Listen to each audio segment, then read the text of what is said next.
Welcome, everyone. This is our inaugural speaker series for the Milken-Motsepe Prize. This is an exclusive offering only for registrants of the Milken-Motsepe Prize in Agritech.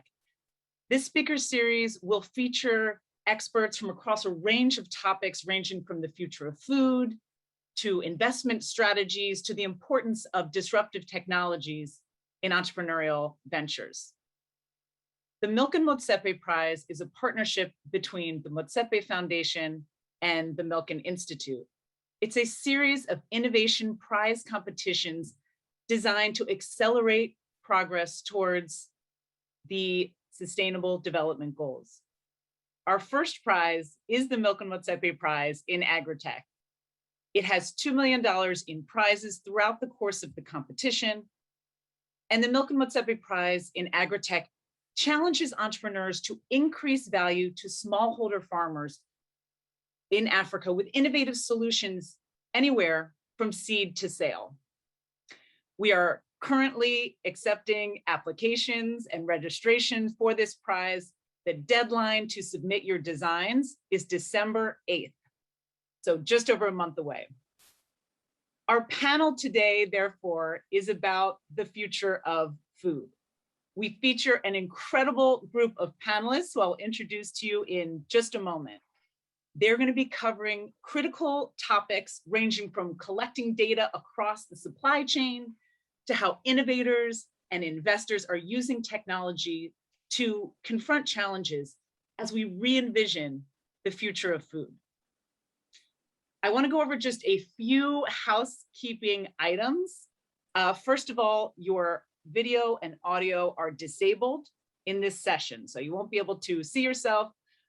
You will, however, be able to ask questions. You will see a Q&A button at the bottom of your screen. Please enter any questions into that Q&A tab. Once you enter a question, you will see it disappear, but don't worry, that is what's supposed to happen. You do not need to repost your question. We will hold those questions to our Q&A session at the end. Finally, please direct your questions to our speakers that we have today or about the future of food in general. If you have questions about the Milken-Motsepe Prize in Agritech or anything about how to submit your design, please use our help desk on the prize portal that you all are registered on, or you can email us at mmprize@milkeninstitute.org. So all questions here, please, about future of food and for our panelists. I want to welcome our speakers today. You are going to hear from Jude Moore, Dr. Harold Schmitz, and Ife Amuna today. So I will introduce each of them to you, and then we're going to get into our questions talking about the future of food. So first, Ife Amuna. She is the co-CEO of Nourishing Africa, which is a digital platform that equips and connects agri-food entrepreneurs across Africa. She oversees programmatic, ICT, governance, and communications for Nourishing Africa. The mission of the organization is to drive profitable and sustainable growth of the African agriculture and food landscapes by attracting, empowering, equipping, connecting, and celebrating over 1 million dynamic and innovative young African agri-food entrepreneurs. We also have Harold Schmitz, PhD, who is the co-founder and general partner in the March Fund. He's also a senior scholar in the Graduate School of Management at the University of California, Davis, and the former chief scientist of Mars. The March Fund is a technology venture capital fund dedicated to transforming the multi-trillion-dollar food industry and the expanding global health opportunity this represents, using breakthrough technologies and defensible intellectual assets, creating healthier and affordable nutrition solutions. And last but certainly not least, we have Jude Moore, who is the Senior Policy Fellow at the at the Center for Global Development. He previously served as Liberia's Minister of Public Works with oversight over the construction and maintenance of public infrastructure. At the Center for Global Development, Jude's focuses on policies of traditional, aspiring, and emerging actors on the continent, especially the rise of China and its expanding role in Africa. He is also a senior fellow at the Breakthrough Institute and currently serves on the board of advisors of the Master of Science in Foreign Service program at Georgetown University, and on the board of directors of management sciences for health and the Charter Cities Institute. Welcome to our three amazing panelists. We cannot wait to hear from you. For the first question, Harold, I'm going to ask you, as it relates to the future of food, this is one of the hottest topics right now in the VC world. Can you talk about the top 5 areas that VCs are focusing their attention on in order to drive the most impact? Sure, and it's and thank you for the kind introduction, by the way, and it's great to be here. Really happy to do that. So it's a great question, and it's also an impossible question, you know, whenever it's like a top 3 or top 5, right? So I'll give you some opinions on some key areas, but sort of the way to think about this in the large construct for entrepreneurs and people, you know, excited about starting new companies or getting in the early stages. The global food sector, so there's 2 things. One thing that will never change, and another thing that urgently needs to change. And so the thing that will never change is that the food sector is really built from a 3 sort of link construct, which is buy, that's the supply chain.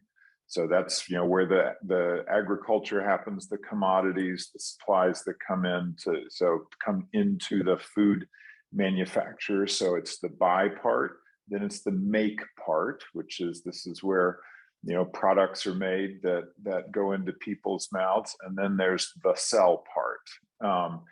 And that's obviously distribution and the consumer interface, and obviously eventually people putting food into their mouths, and whatever happens, right? So that will never change. Buy, make, sell.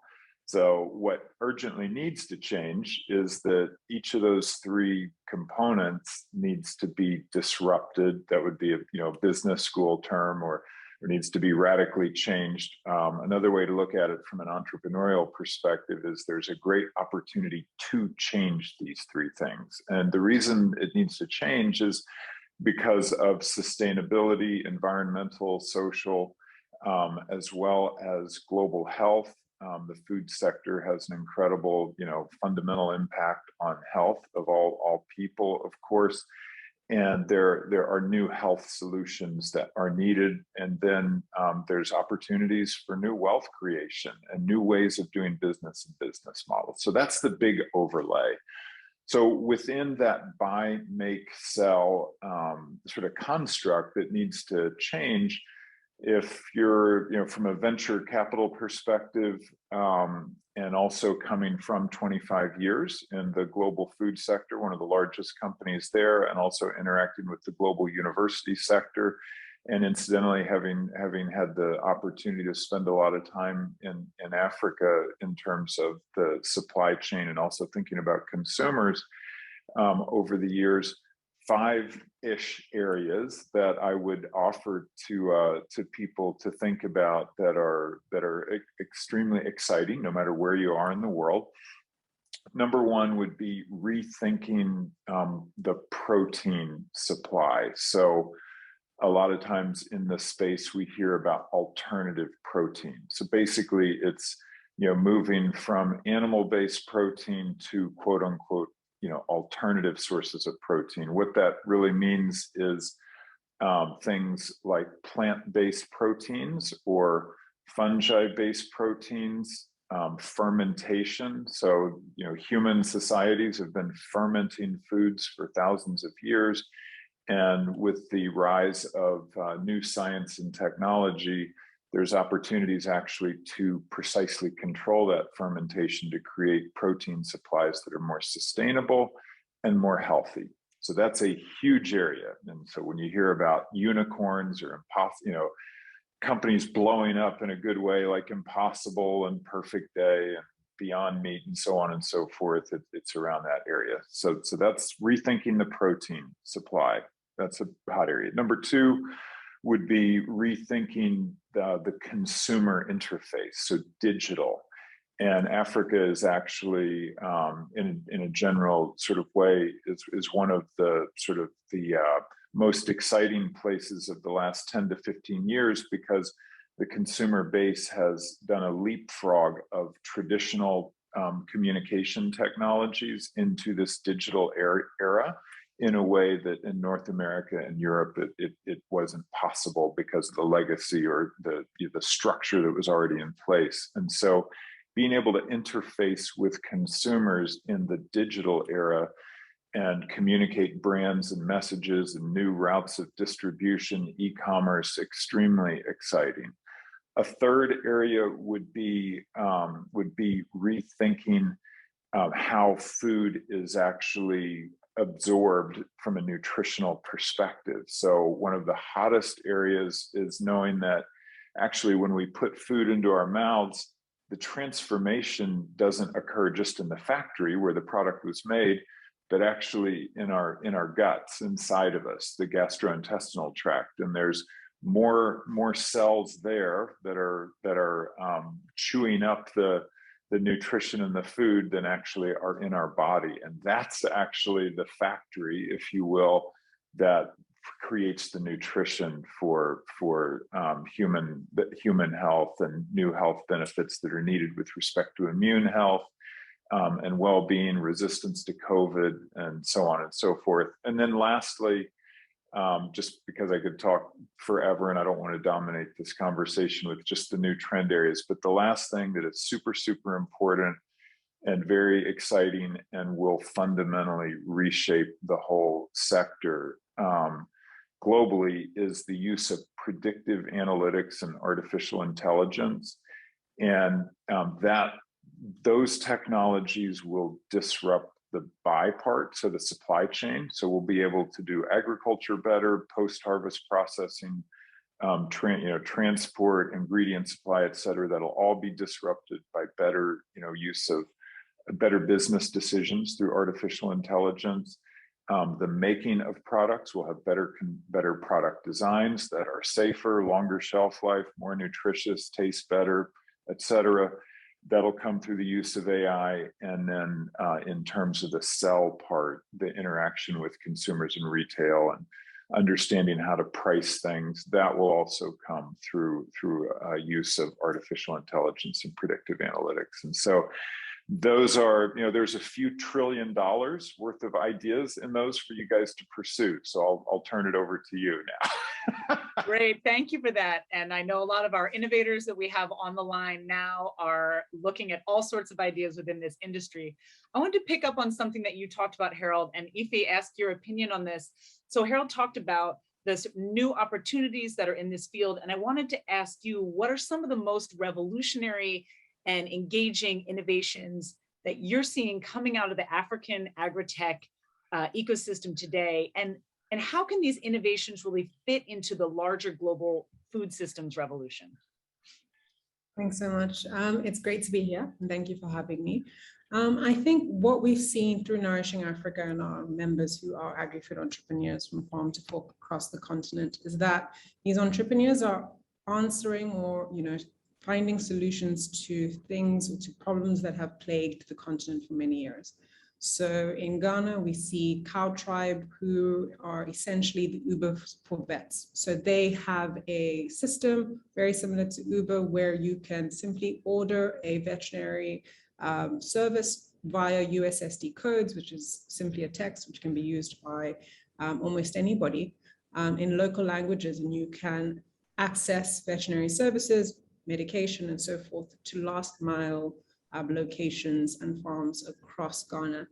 And that's something that is seemingly very simple, but it has really helped the lives of many farmers. It has impacted communities, and it's something that can easily be scaled across the world. And we've seen that a lot of entrepreneurs are really honing into how they can help communities that are far-reaching, very different from their own, but are able to create solutions to simple, but complicated at the same time issues that are ongoing and have been ongoing for many years. And I think that's the one thing I would say. Whatever you create needs to be demand driven. It needs to be something that people actually need. It's very nice to have all these other things, but if you want longevity, sustainability, something that is actually going to provide a cause, I think that's the best way to go. Wonderful, thank you. So, Jude, we heard Harold talking about Africa being one of the most exciting areas in the digital age. We've heard Ife talking about some new innovations in the field. Can you talk a little bit about how you see agriculture as key, or is it key for improving the future of food and also future of jobs on the continent? Absolutely. It's a pleasure being here again. Thanks for having me. I think there is a simple, straightforward story for every industrialized country. It began as an agrarian society, agriculture became more productive, and then the excess labor went into manufacturing, blah, blah, blah, blah, blah, blah, right? However, when it comes to Africa, it looks as if by the time we get there, the ladder may not be there in some of those industries, the same ladder that was available for other people. And so for us, one of the best means of being able to do that is actually in agriculture. Everywhere else in the world, we've seen significant improvement in productivity in agriculture. We haven't seen that in Africa, and there's an opportunity there. The African Development Bank says we need to create 15 million jobs a year. The IMF says it's 18 million.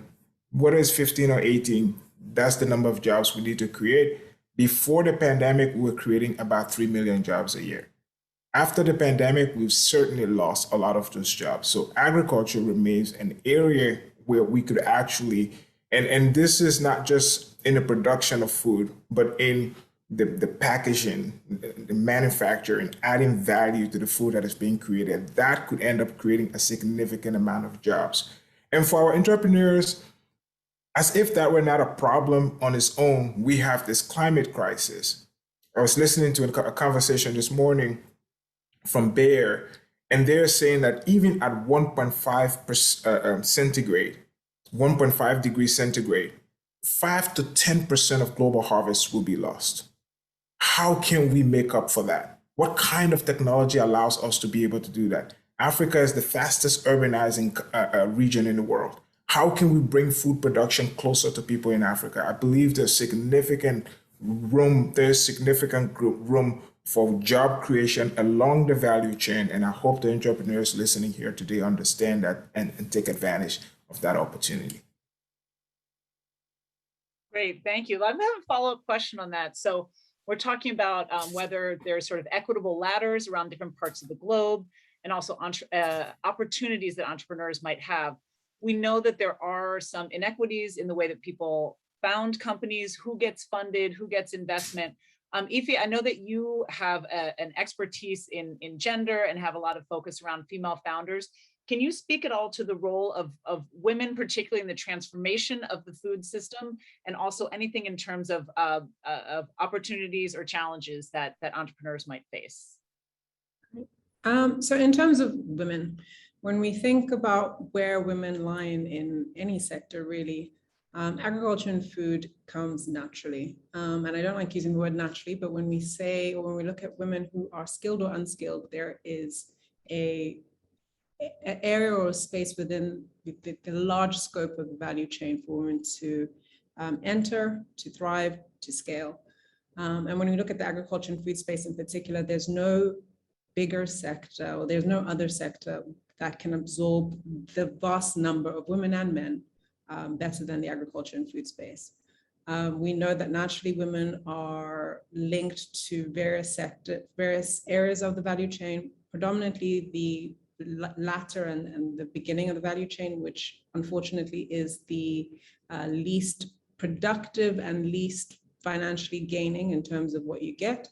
But we have seen women grow into different segments of the value chain, into processing, packaging, marketing. We've seen more women in ICT within the agriculture and food space. But I think it's really important to think about how, when you're engaging in projects, whether it's an invention or it's a business project, how you integrate women is very important. What is the meaning behind it? Are you simply putting them in for the numbers and for your impact reports, or are they actually making impact? Are women, do they have a seat at the table? Are they making the decisions? Because one thing we know is that you can have a project ready to go, you could have an idea, but when you go to a community of women and you pitch your project to them, they will tell you it doesn't make any sense based on this, and that. And you find that women are more likely to be very direct about the sustainability, the affordability, even the impact of the project based on the current climate that they're in, based on various factors. They are more aware of the various issues that might occur or success plans and so forth. So I think just based on thinking about the integration of women, it needs to be meaningful, it needs to be impactful, it needs to be sustainable. So that's very important when moving forward and thinking about how to integrate women into the value chain. Yeah, Harold. So one of the, and this probably hops into something that I think you're going to ask about or get into, Emily, but, it's like, what are the best practices for entrepreneurship and starting new businesses that are disruptive, et cetera. And so just to build on, the previous comments of my fellow panelists, just forget about anything except the capitalist gain part. From the capitalist gain part, the most critical thing in creating new successful products, whether it's in the buy, make, sell categories, is actually this thing called design thinking. And this emerged in the 1980s and the 1990s. And Stanford University in California was a sort of iconic leader in this, but it's all around the world. And the point is that your business is most likely to be successful if you actually design into your products or your services the deep consumer empathy or feeling for those products or services and how they're going to be used. And so, as was just described, women are deeply integrated and embedded in unique ways to being women into each of these pillars. And so if you're going to be the most successful possible entrepreneur or venture capitalist or startup person, you want to get the design right. And if you want to get the design right, then you need to have around the innovation table diversity and inclusion, and definitely starting with sex diversity in terms of male and female. Otherwise, you're not going to get the best products right. So it's mandatory if you're going to be the best entrepreneur possible.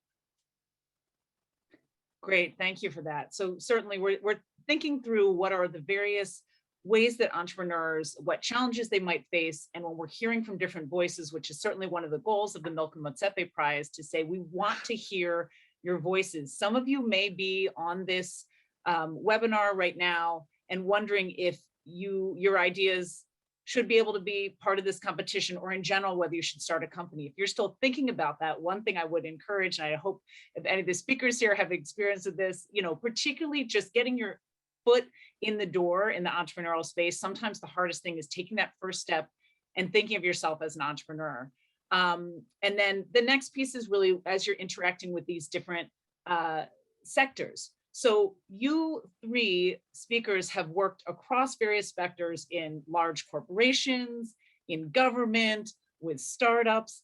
Can you talk a little bit, if you're talking directly to entrepreneurs, particularly those who are fairly new to the space or thinking about how they may operate within that, what are some of the things that you would say that agripreneurs in particular should focus on when they're looking at different industries and think about as they are designing new challenges or trying to grow their business?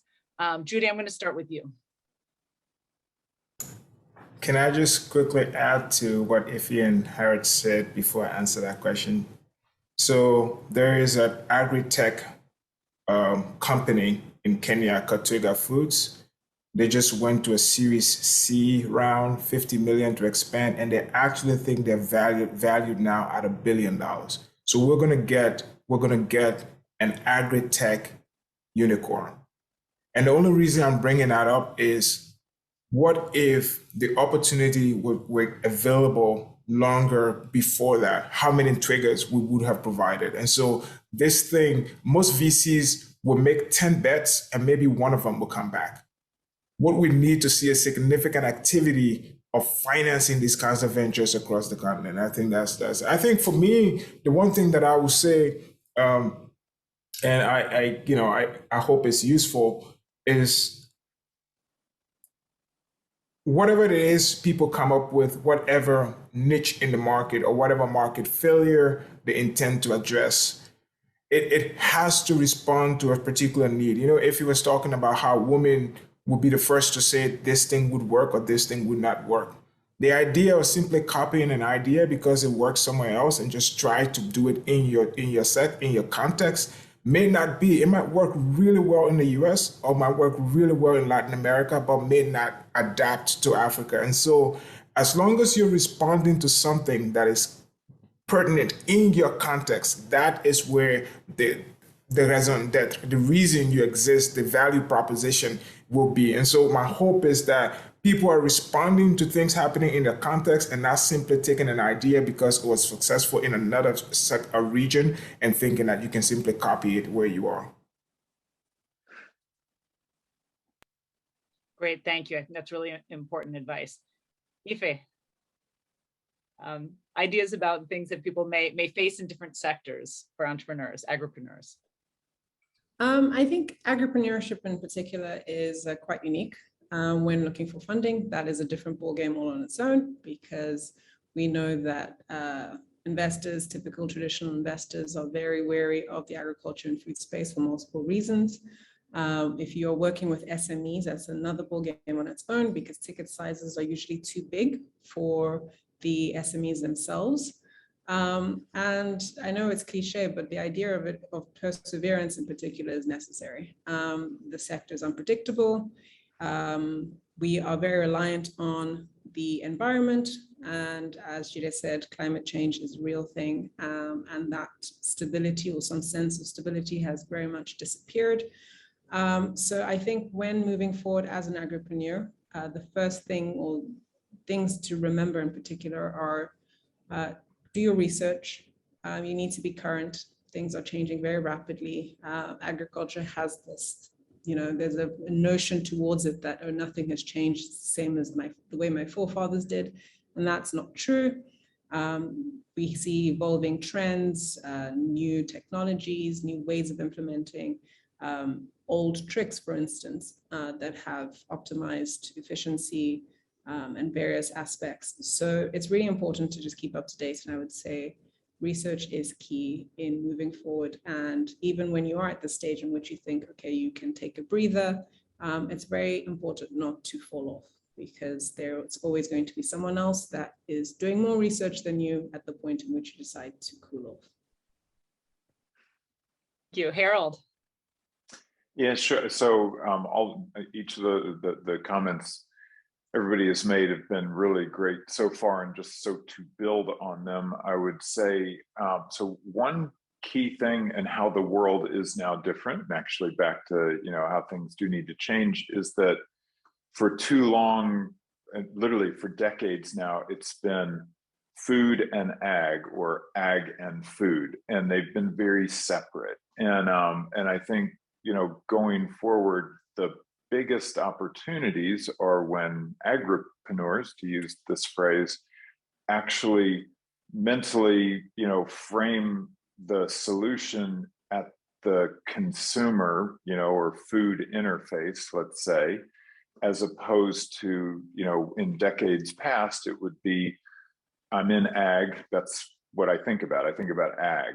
And that's leaving a lot of value on the table, and also a lot of innovation on the table. And so from a pure business perspective and margins perspective, the biggest margins are at the consumer interface, but there's that buy, make, sell chain to get there. And if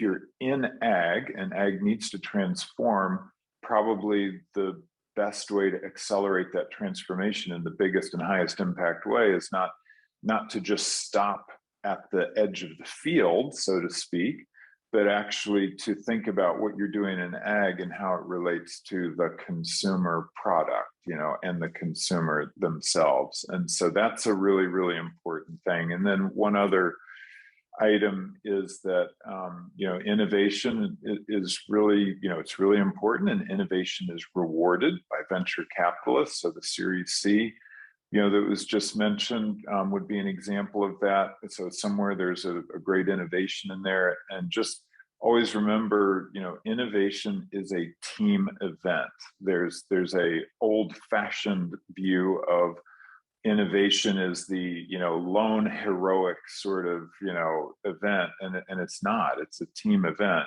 And oftentimes there's the inventor of the idea, or the person who has the insight, and then coupled with the entrepreneur or the business, quote unquote, person who can see how to translate that. And that's, just that fundamental construct itself is it's two people, it's a team, and, you need to get a team around the table. So innovation is a team event, and that gets rewarded with capital infusion. Great, thank you for that. And, in the Milken-Motsepe Prize, we have currently people from 90 different countries signed up to compete in this prize. Now, all of the innovations are going to have to be tested somewhere on the continent. So on this question about team sport, and thinking about Africa as the next big growth market, for those entrepreneurs who are either outside of the continent or who are perhaps in the continent but testing or building for another part of the continent, perhaps in a country or a region where they don't live themselves, can you speak a little bit to the support networks, resources that they might need when thinking about how to adapt beyond their specific locale or country or even continent? Ife, I'll start with you with that question. I think for that, it's simply a case of partnerships. You have to have someone on ground. It is no longer acceptable to be doing something out of satellite offices, or really sitting in New York and trying to get something to a small village in Enugu, Nigeria. That won't work for multiple reasons: ethical reasons, operational reasons. The list really goes on.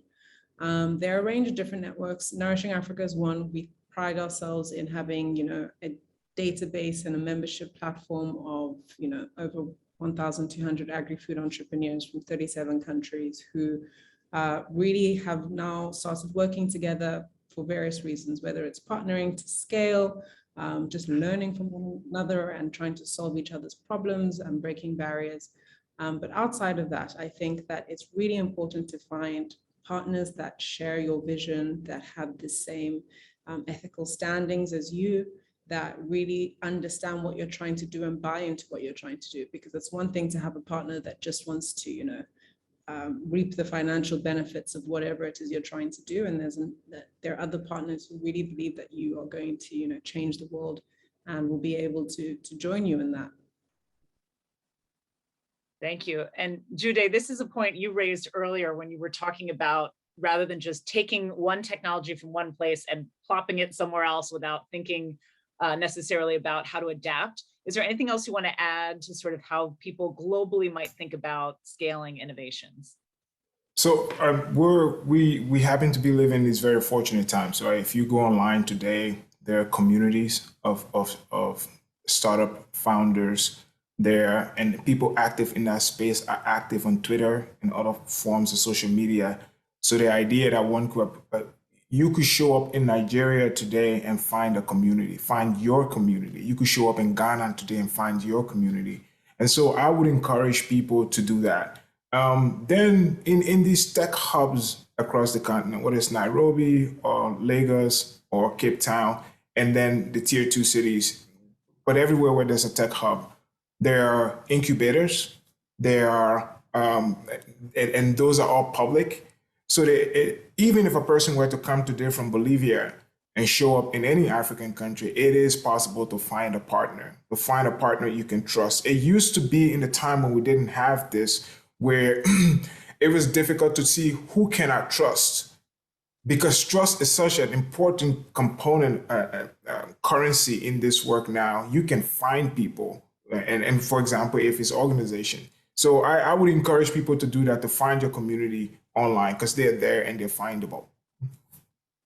Great, thank you. And before I get to my next question, I do want to remind everyone here in this session that you can start putting your questions in Q&A. I know we have some that are coming in there. We're going to take a few more minutes on some of our questions before we move to your questions. So please feel free to put them in the Q&A box below if you have not yet done so, so we can make sure to do our best to respond to your questions. Harold, I have a question for you. So talking about this sort of food systems revolution globally, what are some of the game changers you're really seeing in this seed to sale continuum? And do you see any applications that are specific to Africa in these main in this global food continuum? So yeah, it's a really, really good question. It's, so the specific part, so there will be some obvious answers on this to the specific part, but also that are, look, we do live in a global world now. So in a certain way, there's nothing that's specific anywhere, but as Ify said, there are these, local specificities that you need to be tuned into, but that's, so there's going to be those within the many countries of the African, continent and so on and so forth, and the different cultures and everything else. So I think, sort of one thing to always be thinking about is in this disruptive, so there's again, back to this fundamental construct. So the global food sector is a multi-trillion-dollar sector. It's the era has been, let's say, the modern era that this multi-trillion-dollar, very rigid fossilized legacy sector has, for the most part, has been built up over the last 150 years or so. So we all have our, excitement or complaints about the sector, but the way that it's going to be disrupted is that it has to be when a punch comes or a blow comes from a small company or an entrepreneur, it needs to be exciting, it needs to get traction, and there's a key word, which is it needs to be able to grow exponentially. And that's like this really, really important sort of central fundamental concept in terms of whatever it is that you're doing and whatever your invention, your insight, your entrepreneurial idea is, think about how can this not grow incrementally or, step by step by step, but actually, of course you need to be very pragmatic and very careful and cautious and spend your capital wisely. But if you do that well, how can your business grow exponentially so that it becomes this Series C, that can go from 50 million in funding to $1 billion, valuation, and there's good reasons for it. And so then that comes to answering the part about the specificity, Emily, which is, so there are certain things about certain,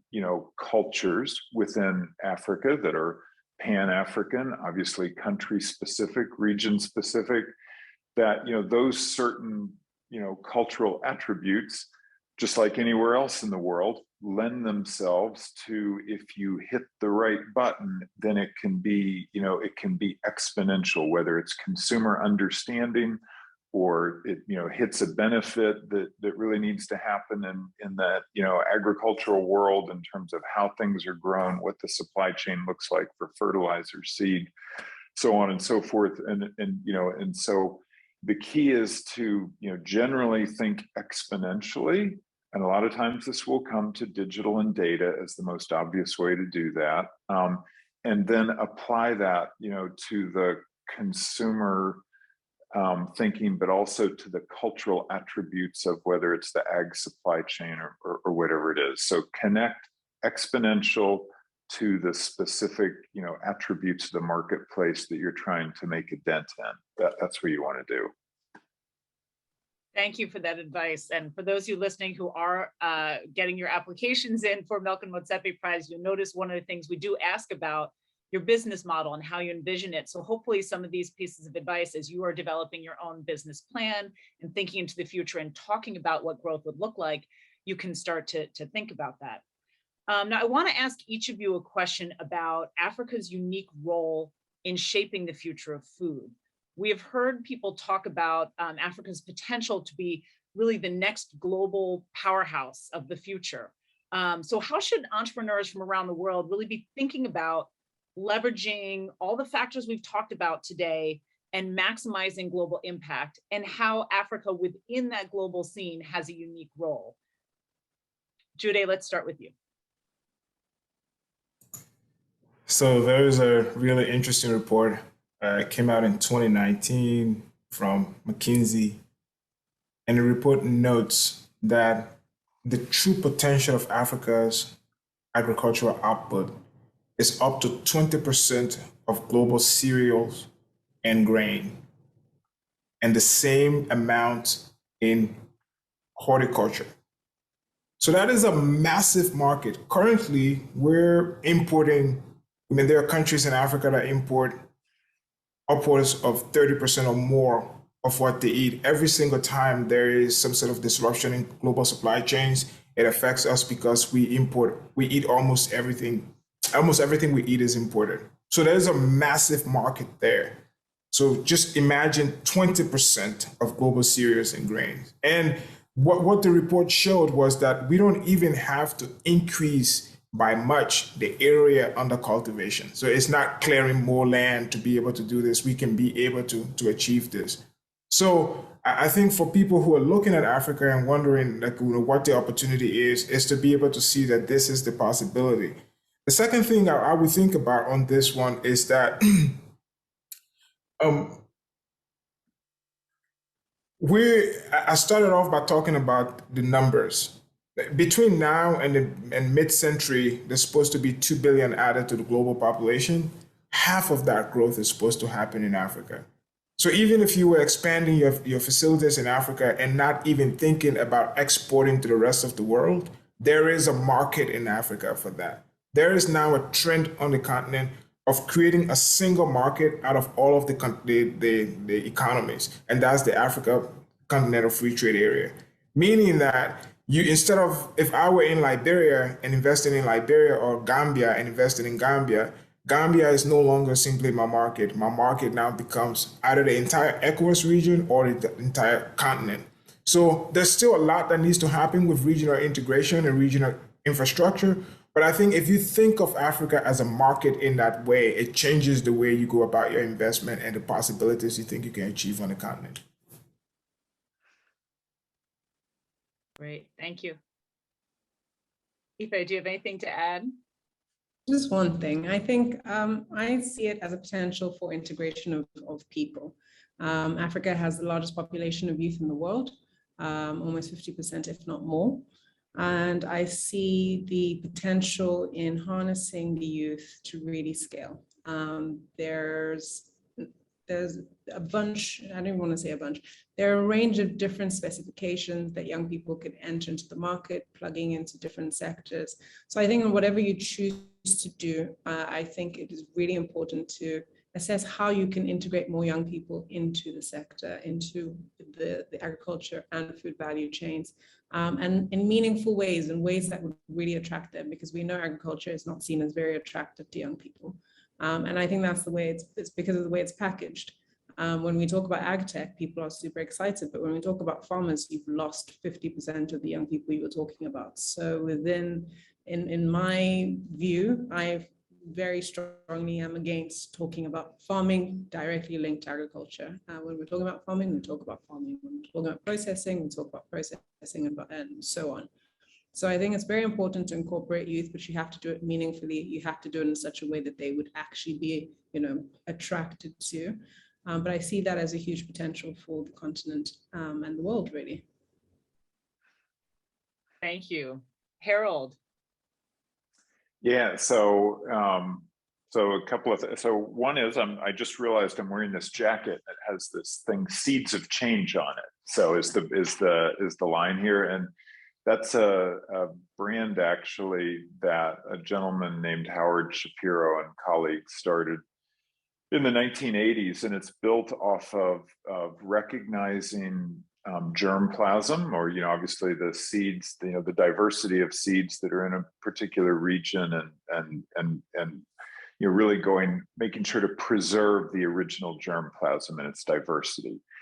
And Mars ended up buying this brand, and Howard was our chief agricultural officer. And actually, one of the projects we did when I was with Mars, Howard and I worked together, and Howard spearheaded this, but he created something called the African Orphan Crops Consortium, and that is dedicated, and we partnered with the National Academies of Science in the US, and as well as the Academies of Science across Africa and many others.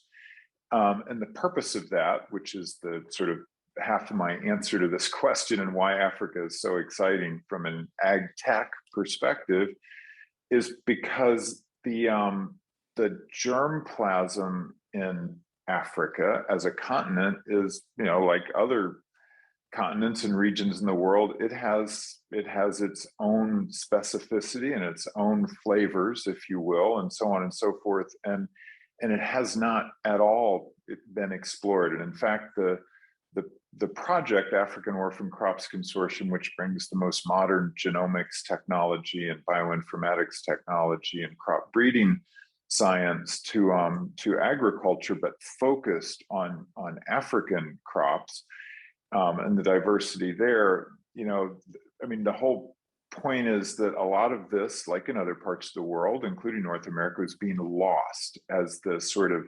handful of dominant crops that the last several decades have supported, come to dominate the supply chain world. But we know that needs to change. And Africa has this incredible ag tech resource, which is linked to its germplasm from a seeds and natural products perspective, that the world hasn't seen. And in fact, a lot of Africans haven't seen it either, because it's been sort of suppressed.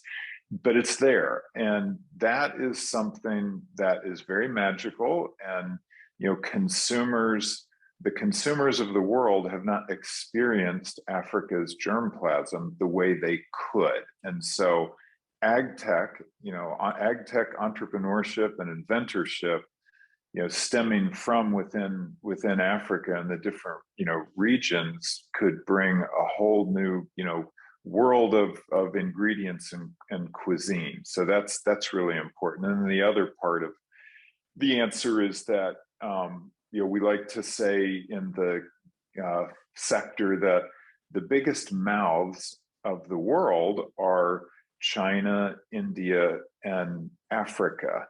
And of course, what's really interesting about Africa is it's the most by far diverse place in that of those three. So China, every country and nation is diverse, but Africa is a collection, it's a continent. It's, obviously to say the obvious, but it's really important from a consumer perspective.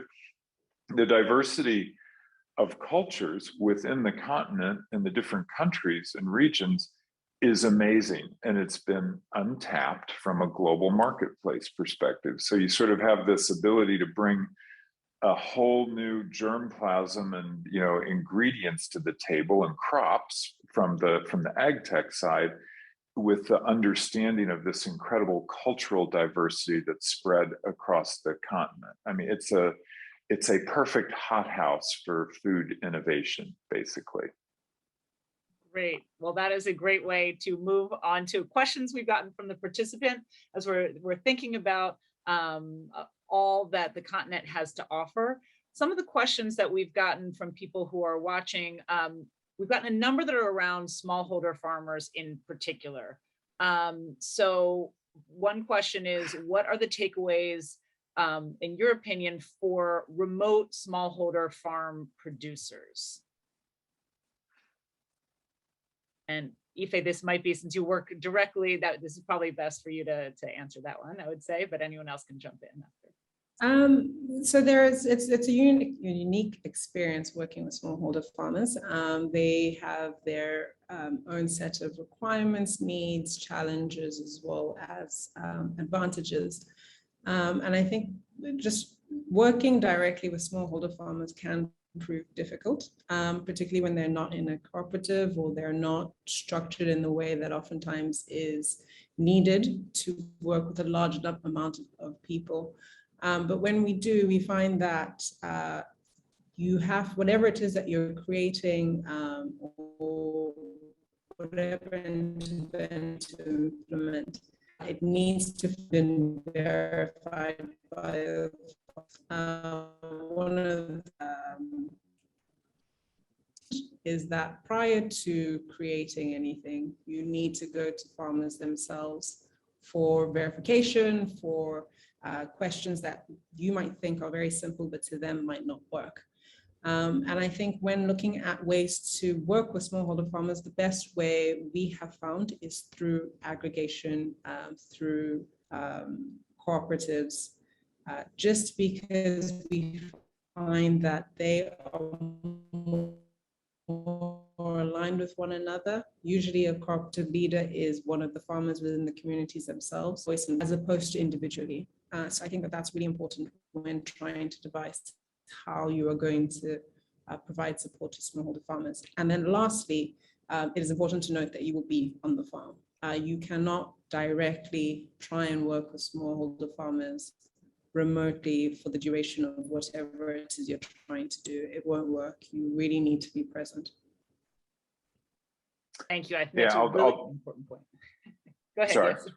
I'll jump in on this a little bit. And yeah, so I had the opportunity to have a lot of exposure globally to the smallholder farmer thing, including in, parts of Africa. And so there's all the, again, that's kind of that's a legacy sector as well. Maybe that's the biggest legacy sector of all, because it covers thousands of years, right? Is the smallholder farmer.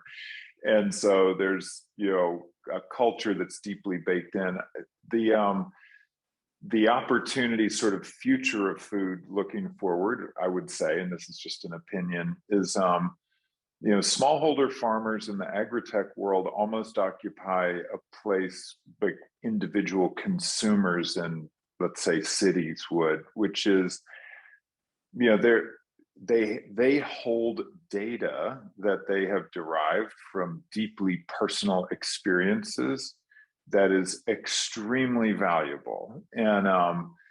And so from an entrepreneurial perspective, if you can somehow, through co-ops and otherwise, if you can somehow get these, this closely held personalized data to actually be shared and actually be worked with, the insights that can be generated from it, from the business output, but also for those consumers, or those, in this case, smallholder farmers, it's a real win-win situation. And so, this is again, just speculatively, but, I believe this is a great example of where, data science and data analytics, if the business model can actually incentivize, these, deeply personalized held beliefs and histories and everything to actually come to the table, you can incentivize them to come to the table and share their experience and their data,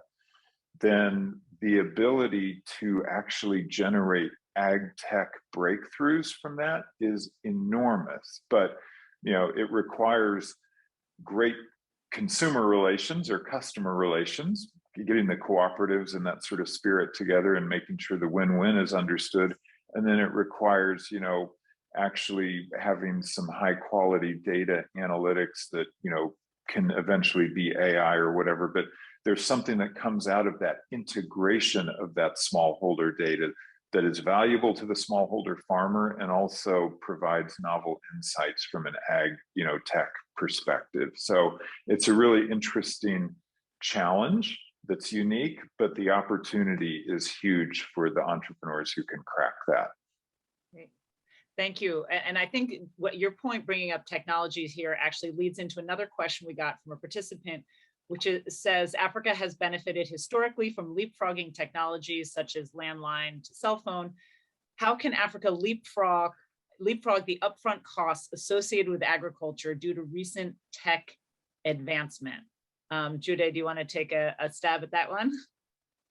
Yeah, I don't know. I mean, I think technology, cell phones provided an opportunity that may not be available in other forms of infrastructure, and leapfrogging has real hard limits on what it can achieve. And we started this conversation by talking about, I think what the question is getting to is some of the stuff that the Motsepe Prize is trying to solve.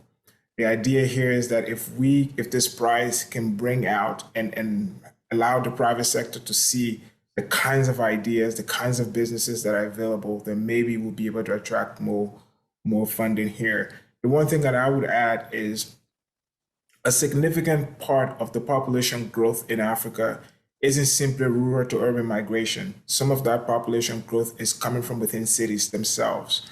So we have to find a way of bringing food closer to people. But because there isn't ample land in the cities for large scale farms, then it's really, really important to see how we can increase yields in such a way that we can do it on small plots of land, but still be able to ramp up the yield. And that is where the opportunity is. So now instead of trucking in grains from 10, 30 kilometers away, it's actually being grown not far from where it's being consumed. I think there is an opportunity there, and one that can be exploited as the continent becomes more and more urban. Right. Yes, Aoife.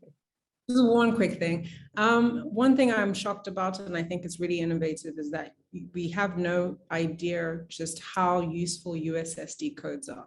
So for most people in the global north, we use apps and we use a bunch of different things, but most people have very basic smartphones. And if you go to rural areas and you talk to someone, they can tell you at least 10 different USSD codes on how to transfer money from one bank to another, or how to buy credit, or how to ensure that there is a taxi coming to pick them up.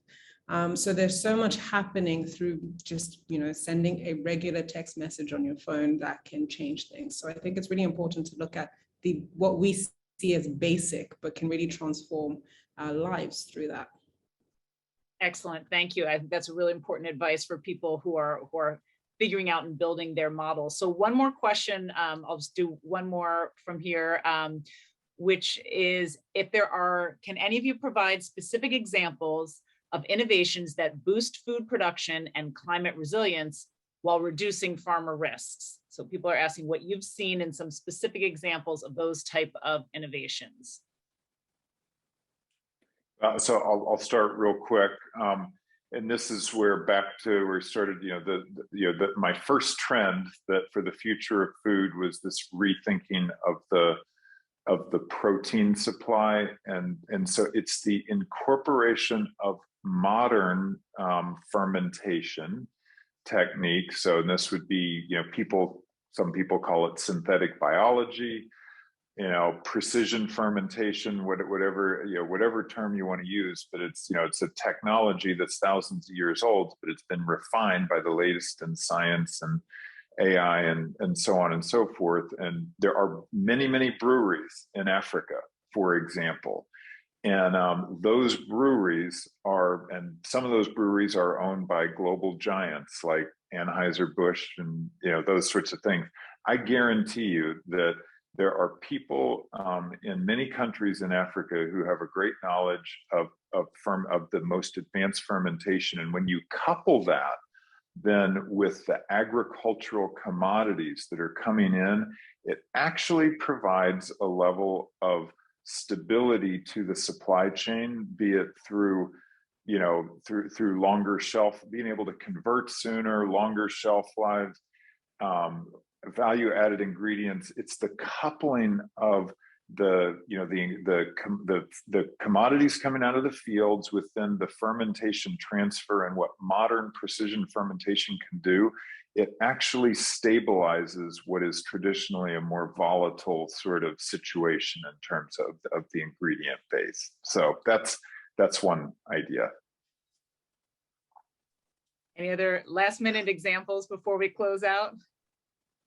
Not at the top of my head. Every one I can think of has to do with, regenerative agriculture, but none at the top of my head at the moment. Well, hopefully we will find some that are coming out of the Milken-Motsepe Prize. And so a year from now, we'll have a whole other conversation. We'll be able to highlight some of you who are on this webinar now, where you will be sharing what great innovations you have come up with, and we'll share with our panel here. Absolutely. So yeah, Judy. No, I was saying absolutely. Looking forward to that. Yes. So I'm Emily Musil-Church from the Milken Institute, our Center for Strategic Philanthropy. I'd like to thank all of our participants who showed up here, all of our panelists today on behalf of the Milken Institute. I want to thank our partners at the Motsepe Foundation. I'd like to thank our partners at Global Innovation Catalyst for bringing people together. And particularly those of you watching who are out there, who are being bold with your ideas, who are taking a chance, who say that you believe your ideas are worth building, sharing. We are so proud to be on this journey with you. We're excited to see what you come up with. I want to remind you, our next speaker series is going to be on November 15th. So that's less than 2 weeks, same time. And that's going to be the road to entrepreneurship. We'll be featuring one of the co-founders of Tesla on that. And remember, if you have questions about how to submit your design or anything about the prize, please go to the help desk on our Milken-Motsepe Prize portal, or you can email us at mmprize@milkeninstitute.org. To our panelists, Jude Moore, Ife Imuna, Harold Schmitz, we really appreciate your time, your wisdom. Thank you for taking the time to share with us today and to support these entrepreneurs of the Milken-Motsepe Prize. Bye-bye, everyone.